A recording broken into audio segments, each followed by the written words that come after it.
What I wanted to give today is just a brief review of Ibsen's A Doll's House. We kind of started it before Easter break, and now we'll just kind of like finish it up the next couple days, and then we'll get into our last couple works. When we begin with a prayer in the name of the Father, and the Son, and the Holy Spirit. Amen. Hail Mary, full of grace, the Lord is with thee. Blessed art thou amongst women, and blessed is the fruit of thy womb, Jesus. Holy Mary, Mother of God, pray for us sinners now and at the hour of our death. Amen. Saint Rocco, patron saint of people suffering from pandemics, pray for us. In the Father, and the Son, the Holy Spirit. Amen. So Ibsen's A Doll's House. Again, one of these short plays, kind of like The Tempest, only about 24 hours long. And the last play that we're going to read, and the movie I suggest you watch, Death of a Salesman, which it's on the Kellenberg media site, so you'll be able to watch it and answer the questions. It's a great film, but we'll get to that next week. I just want to give you a little bit of review, and then tonight we're going to, what you have due tomorrow is just part of Ibsen's A Doll's House, Act 3, the last half. Real quick, trying to keep it short and sweet. So, the important players here in Ibsen's A Doll's House. First, we have the happy couple. We have Nora and Torvald Helmer. Okay? So, they're the happy couple. And we kind of have something that we saw in other works, but we have foils. Okay? And the foil for Mrs. Lind would certainly be, for Nora, it would be Mrs. Lind. And for Torvald, it would be Dr. Rank. And that's because Nora and Torvald, on the surface, seem like they're this happy couple. But in reality, it's a very subservient relationship that Torvald treats his wife, as the title says, kind of like a doll. And he makes all the big decisions. And she kind of has to play that doll angle in order to get what she wants from her husband. And Mrs. Lind is just a friend of Nora's from back in her childhood. She's come back to town, and she was looking for a job.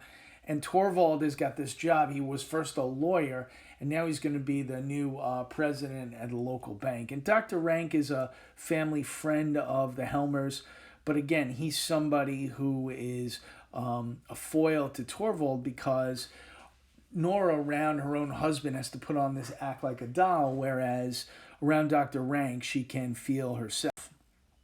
And we get a little background into the story that Nora had to save her husband's life. Torvald, working as a lawyer, had got himself very sick, and they had to take a trip to Italy, and she had to get money for this. And we know that Torvald doesn't like borrowing money. He doesn't like taking out loans.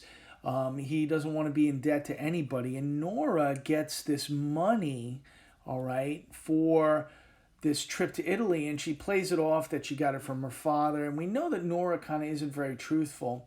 And then it turns out that she ended up getting the money from this guy Krogstad, and Krogstad works at the bank, and he and Torvald are not very close friends. And he gave her the loan, and Nora's been making the payments regularly.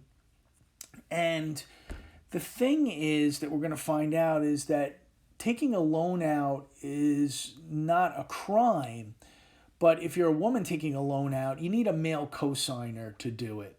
And she certainly knows that her husband isn't going to sign off on the loan. So what she did was she got her father's signature. The thing was, her father had already died, and we'll come to that in just a moment. But here we have, one other thing I wanted you to note is how Nora acts around Mrs. Lind and Dr. Rank compared with her husband. Around Mrs. Lind, around Dr. Rank, she feels herself, she's happy, she can be at ease. Where whenever she's around her husband, she always has to put on this act. Now, Nora's secret is that she forged her father's signature on the loan. Her father had already been dead for 3 days, and she needed that loan, so she forged the signature. She admits it, and she's saying, I did it to save my husband's life. And as Krogstad says, the law is the law. It doesn't matter what you were doing it for. Forgery is a crime. And she doesn't understand, nor has a hard time understanding Well, if I did this to save somebody's life, is it really a problem? So the whole idea is, look, Krogstad wants to keep his job at the bank. He knows that Nora's committed forgery. If I keep my job, Nora, I'm not going to let your husband know about this. Now, one of the important things about this work is there are a whole bunch of various symbols in it. All right, the Christmas tree, it's that happiest time of the year. It's a time where we can enjoy family and friends, and that's one symbol. The Christmas tree, she's always decorating. She's trying to keep things normal and distract herself from the problems in her life. The macaroons, these are these candies these pastries that Nora's always eating, and how she has to hide them from her own husband. If she can't be truthful to the person that she loves, how can she really be truthful to herself? The whole idea of the fancy dress ball, you can look at it as two ways. They get to go dress up and pretend who they really are. And they can also get to act out for everybody that there's this, that they are this happy couple. So a bunch of different symbols there. And at the end of Act 1, we get the whole idea of, well, is Nora's forgery going to come to light? And how's her husband going to react to it? Then, as we get into later on in Act 2, we can see how Mrs. Lynde and Nora play off each other in a sense that Mrs. Lynde is trying to figure out how Nora got the loan, how she got the money. Is she having an affair with Dr. Rank? And Mrs. Lynde is genuine and always trying to help Nora out, whereas Nora is always kind of lying and sideswiping the main issue. But Nora is able to get Mrs. Lynde a job at the bank under her husband, Torvald, and that's going to create a position where Torvald can kind of get rid of Krogstad. And Dr. Rank has come over to the house, and here's where a very close scene between Nora and Dr. Rank occurs, because Dr. Rank comes and admits to Nora that, I love you for who you are, not so much as a romantic love, but as a friend. And he's telling her also that, look, I've got this hereditary disease. I'm going to die from it. And when I die from it, I don't want your husband, Torvald, seeing me. So you'll know I'll be dying when I send this calling card. It's a black calling card with a black cross on it. And so he's willing to be truthful to Nora. Nora's willing to be truthful to him. But Nora and Dr. Rank can't be truthful to Torvald, the other person here. And again, the whole idea of, is this loan going to come out? Is the truth about the forgery going to come out? Is Nora going to have to answer to her husband about taking out this loan? When Nora suggests to Torvald that he keep Krogstad on, and Torvald doesn't want to keep him on. He can't stand him. He's a man, as Torvald said, he's a liar. He's a hypocrite. He's a man who committed forgery. So there's a little bit of irony there. And he is, a hypocrite. So he wants to get rid of him as soon as possible. And if he keeps him on after he gave him notice that he's getting rid of him, he's going to look like a fool. So Torvald sends a letter to Krogstad stating, you're not fired till after Christmas, you're fired immediately. And again, different symbols here. The lamp shedding light on the truth between Dr. Rank and Nora. The letter revealing the truth. There's also a letter when Krogstad finds out that he's immediately being fired. It's a letter about the forgery, about the loan, and he drops that in Torvald's mailbox on the way out. And there's a key that Nora needs that Torvald has to the mailbox. Only Torvald has that key.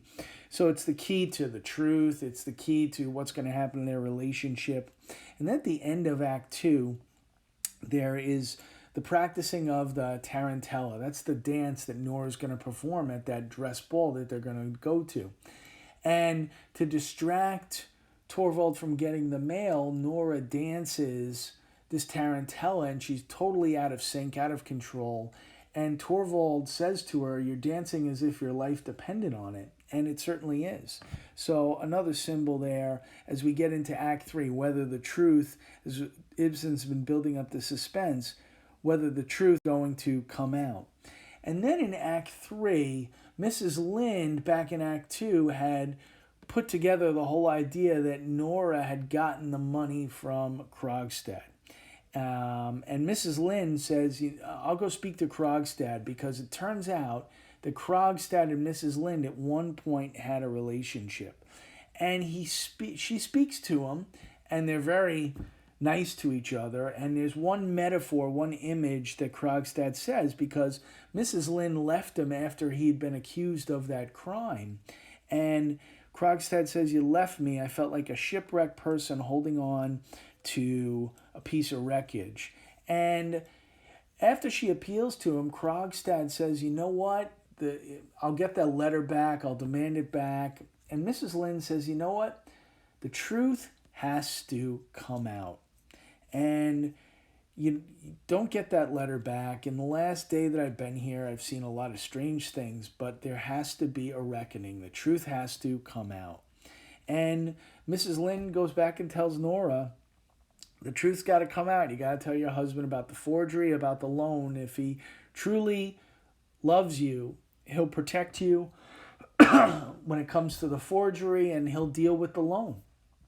And when Nora and Torvald come back from the fancy dress ball, it's been the night of their lives. They've really enjoyed each other's company. And then Dr. Rank comes in, and again, that doorbell, a symbol of life from the outside world, interrupting the quote-unquote happy household.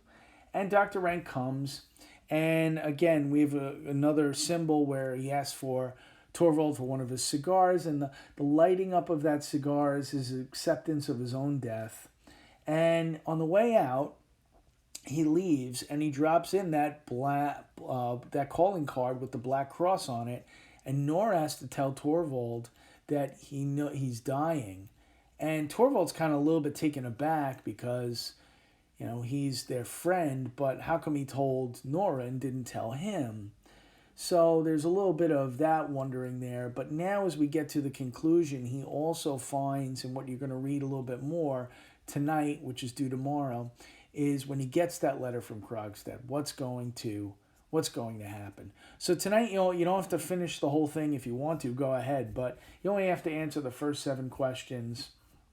Those will be due tomorrow, and then we'll have the rest due by the end of the week. If you have any other questions or anything about this assignment, by all means, you can email me. Have a great day.